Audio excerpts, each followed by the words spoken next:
What's up, guys?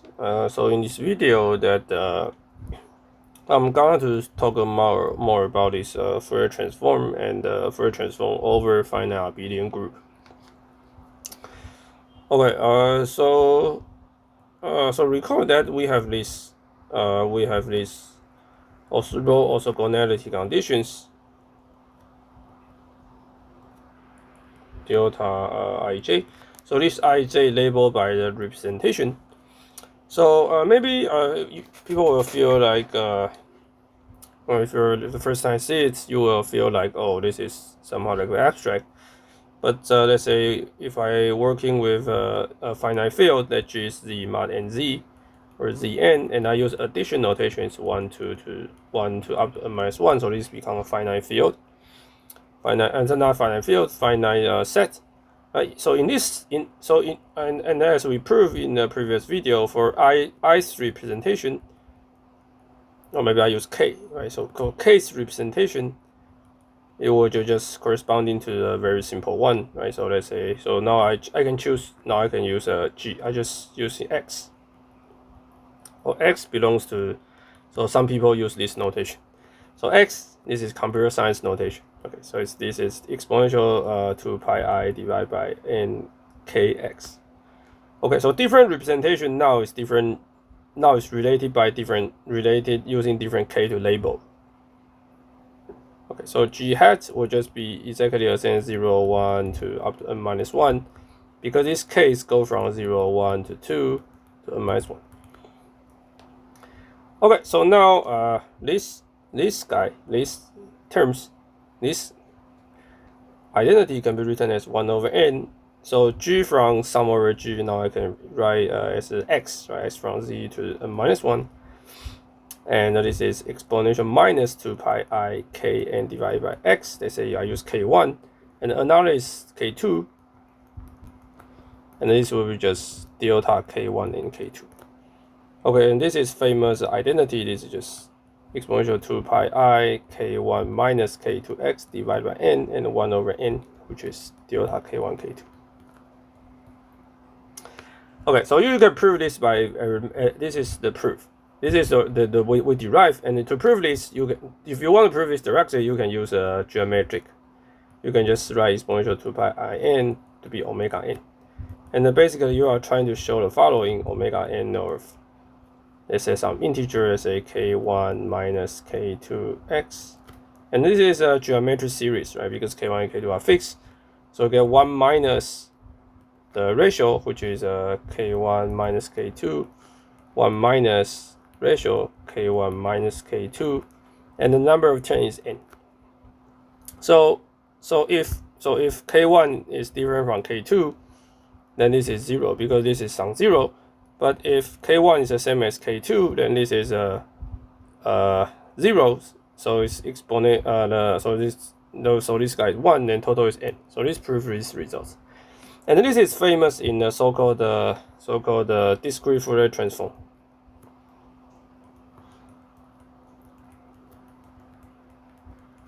So this identity plays important role in a discrete Fourier transform. For example, so remember in the group theory, I defined this previous object called phi alpha, which is labeled by some function alpha, some character, and I defined to be rho g, alpha g. So in one dimension, in the abelian case, you don't need to write rho g, you can just write chi g. Right, so it's one. So I can write alpha as chi. Okay, but in even simpler case, if g is z mod n z case, then this chi will just corresponding to some label k. So if you give me function f, let's say this is function, I use alpha as f, so this is, I use function f, then I can write fx, and now this chi become exponential 2. Yeah, you can define by notation, but I can, let's say I take complex conjugate like this. So you can get like minus 2 pi I divided by n and kx, and you sum over x from 0 to n minus 1. And then you can define this as a f hat of k. Or simply speaking, you can view this as just fx, function f, inner product with the maybe it depends on notation, but okay, so let's say I take complex conjugate of this and inner product with the chi of x, or labeled by k. So this f hat of k is just a discrete Fourier transform of f of x. So now, so from here I find there's a connection. So I say that discrete Fourier transform is just a inner product. If you give me function from Zn to C, it's just an inner product between the function you f and the character. So indeed, this k is not the number, should be viewed as a character, right? So this gives a discrete Fourier transform a new perspective using this representation theory. It's just an inner product between f and character. And inverse Fourier transform is simple because inverse Fourier transform comes from this exact. Is a so-called row orthogonality. Okay, so now I want to say more about in general what's the continuous case or other cases. For example, let's consider G to be circle. So so this is circle. So usually the group circle I use exponential I theta with theta from 0 to 2 pi. And I can also use addition, right? I can view this as 0 and 2 pi. And I use addition. So now for a function, the function g as 1 to the complex number, I should define as if I want to study the one-dimensional representation, it should satisfy x plus y equals to fx times fy. Because this is you can view as a number. A number should use times, should use a multiplication, and then this is a plus because I use I just say that for fx plus y, meaning that if I do the x rotation, I do y rotation, then the total will be x plus y rotation. So you can study what's the function satisfy this, and one can say that this function f of x is exponential some number, some a times x for some a. Okay, and since you need to, if you start with exponential I theta, from theta and 2 pi should be identified, so easy to show that f of theta is just exponential I m theta, where m is a all integer. Okay, so meaning that each E-rep is labeled by a set of E-rep is labeled by an integer. So G hat is isomorphic to an integer. Okay, so now I can go back to the orthogonality, right? So the original orthogonality are two. Let me just use S as a representation indices, and a G and also T as a representation indices. Maybe let me use using M and M. Let me using M and N. So M is one integer and N is another integer, and you need to sum over G. But now we are working in a continuous objects, right? So this actually should be described by integral, right? So it's xm of g, xn of g, this, and you need to use dg. Okay, so now you integrate over a circle, Okay, and this will be proportional to delta mn with some constant, which is independent of g. So from here, that you can get this type of identity: 0 to 2 pi exponential minus im theta exponential in theta, and the d theta from 0 to 2 pi equal to something times delta mn. Okay, and this is very familiar with. Hopefully, this is a Fourier series. By the way, you can just take m equals to n, then you can find c equals to 2 pi. And if m is derived from n, then you can prove is 0. You can prove it. You can prove the RHS, the right hand side becomes 0. Okay, so if you use this, then if you believe this identity is true, then you immediately get the so-called Fourier transformation, because I give you a function f defined on, let's say, theta. You can just write as exponential I and theta, and then you doing the integral 0 to 2 pi, then you will get this is some integer, And for the integer, you need to add this integer back, right? So you need to do the summation.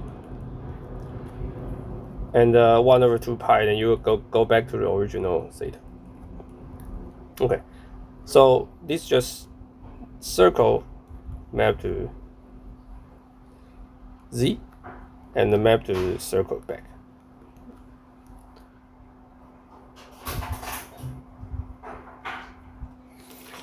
Okay, so this is for series and Fourier transform. Okay, so let's talk about general Fourier transformation. This is for people who are physicists or you learn some like partial differential equation. So usually let's consider real to real.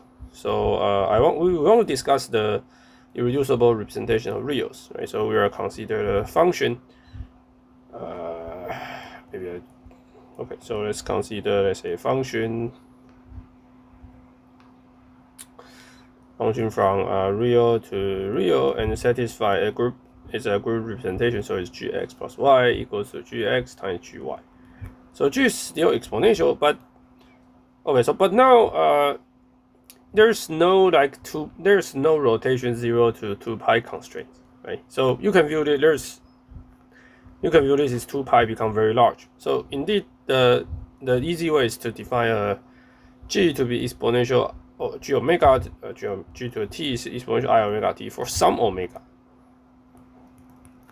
So this omega is the frequency.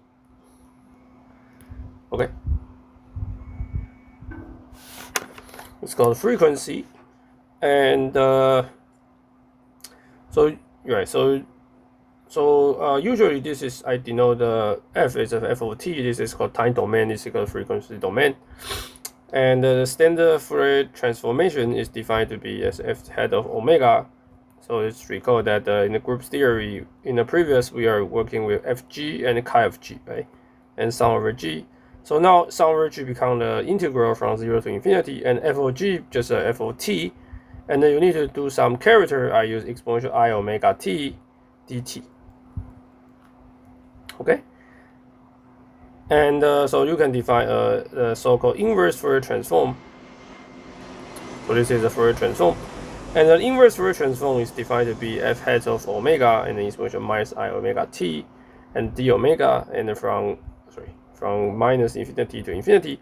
And there's some number here you need to divide. So this number is need to be found using the orthogonality. So now we have infinite negative infinity to infinity, and we need to study this kind of thing, right? Exponential I omega t minus and exponential I omega prime t. I need to integrate dt, and it's some constant delta times delta omega minus omega prime. So to find c is not trivial. It's a very non-trivial thing. So I have another video that is not related to this topic, but more analysis perspective. I think c is pi. Okay. So from you can go to you can define 1 over pi here. So okay, so then you get a standard Fourier series. So let me just summary. So summary that let's say this group, and this is a name, and you have the character. So when group is z mod and z, this is called Fourier transformation over like finite, or let's call it a discrete Fourier transform. And maybe I should put here discrete Fourier transform, and the character is just exponential 2 pi I, exponential 2 pi I k divided by n x. So k is the character label, so this is g hat. It's just also zn. So this is the same group, z mod and z. Okay, and when g is a circle, this is called the Fourier series. And the character is exponential 2 pi I m theta, and the g has all the integer. If you work in integer, this is also the Fourier series. Actually, these two are Fourier series, and this is also exponential 2 pi. This should be circle. Yeah, it should be exponential 2 pi m theta. And this, if it's real, then this is called Fourier transform. and this is exponential I omega t, and the G has reals. And from here we have three orthogonality condition.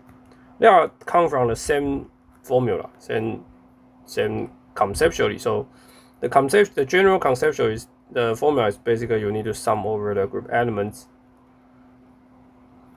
If it's discrete, we use summation. Otherwise, you use integral, and with your function apply on G, and you have this character.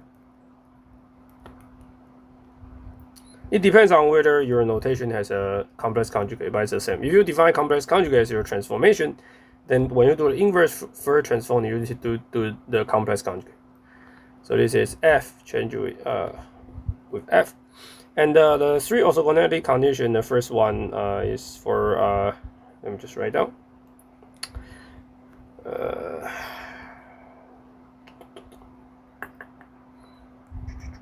Okay, so when G is Z mod NZ, so this is exponential to pi I divided by N, that's K1, K2, X, so X here. And you sum over x from 0 to n minus 1 is n times delta k1, k2. This is discrete Fourier transform. And when you do circle or the integer, then this the integral formula 0 to 2 pi going to im minus n theta d theta. This is delta mn. And there is a volume called 2 pi. And if you consider real number, that you get a famous delta connection between the exponential. So this is omega minus omega prime t dt. I think this is pi delta omega minus omega prime. Okay, so these three are both orthogonality, and they are actually the abstract version of this abstract version of the